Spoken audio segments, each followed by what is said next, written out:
In this video, I'm going to show you how you can find popular instruments in FxPro Edge. If you find this video helpful, I'll kindly request that you support me by liking the video and also by subscribing to this channel. Alright, so if you want to see these real-time popular instruments on FxPro, it's quite simple. Just follow these steps. Now, the first thing you need to do is to go ahead and log into your FxPro Edge account and then head over to this plus icon, and under this, go to watchlist.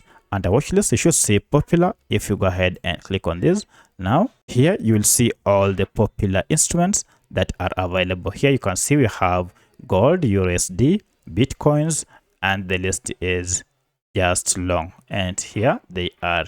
You can also move this to any location and they will be added. So that's how you can find popular instruments in FxPro Edge. If you have any other question, kindly let me know in the comment section.